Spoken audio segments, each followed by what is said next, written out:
Hi guys, ഇതാണ് നമ്മുടെ car stimulator. നമ്മുടെ കറുകപ്പള്ളിയിൽ നമ്മൾ പുതിയ സ്റ്റാർട്ട് ചെയ്തേക്കണ റോക്ക് സ്റ്റാർ ഗെയിമേഴ്സ് സബ് 2.0ലാണ് ഈ കാർ സ്റ്റിമുലേറ്റർ ഉള്ളത്. ഇത് നമ്മൾ PS ഓൺ ചെയ്യുമ്പോൾ തന്നെ ഇത് ഓട്ടോമാറ്റിക്കലി അലൈൻമെൻ്റ് ആവും. അപ്പോൾ നിങ്ങൾക്ക് ഈ കാർ സ്റ്റിമുലേറ്ററിൻ്റെ സീറ്റ്സൊക്കെ നിങ്ങളുടെ ഹൈറ്റിനനുസരിച്ച് അഡ്ജസ്റ്റ് ചെയ്യാവുന്നതാണ്. നമ്മുടെ ഉള്ള കാർ ഗെയിംസ് ചെയ്തേക്കെന്ന് വെച്ച് കഴിഞ്ഞാൽ F1 ഉണ്ട്, NFS റീബൗണ്ട് ഉണ്ട്, ഗ്രാൻഡ് ടൂറിസ്മോ 7 ഉണ്ട്, ഡേർട്ട് 5 ഉണ്ട്. ഇത്രയും ഗെയിംസാണ് നമുക്ക് നിലവിൽ കാർ റേസിങ്ങിലുള്ളത്. അപ്പോൾ നിങ്ങൾക്ക് വേണ്ട ടീം ഏതാണെന്ന് വെച്ച് ഇവിടെ നിന്ന് എടുക്കാം. ഞാനെപ്പോഴും മെർസിഡീസ് എടുക്കാറ്.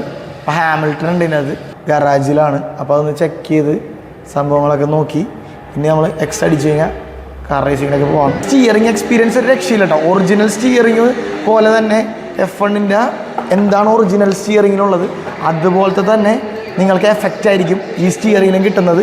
വൈബ്രേഷനും ഒറിജിനൽ F1 കാർ ഓടിക്കാൻ ആ ഒരു ഫീലില്ലേ അത് ഇതിൽ കിട്ടും. അപ്പോൾ ഗെയിമേഴ്സ് ഹബിൻ്റെ ലൊക്കേഷൻ വരുന്നത് കൊച്ചി കറുകപ്പള്ളി കലൂരിലാണ്. അപ്പോൾ നിങ്ങൾക്ക് ഗൂഗിൾ മാപ്സ് എടുക്കാനാണെങ്കിൽ റോക്ക് സ്റ്റാർ ഗെയിമേഴ്സ് ഹബ് 2.0 അടിച്ച് കഴിഞ്ഞാൽ ലൊക്കേഷൻ കിട്ടുന്നതാണ്. അപ്പോൾ എല്ലാവരും മസ്റ്റായിട്ട് വിസിറ്റ് ചെയ്യുക. അപ്പോൾ ശരി ഗൈസ്, ബൈ.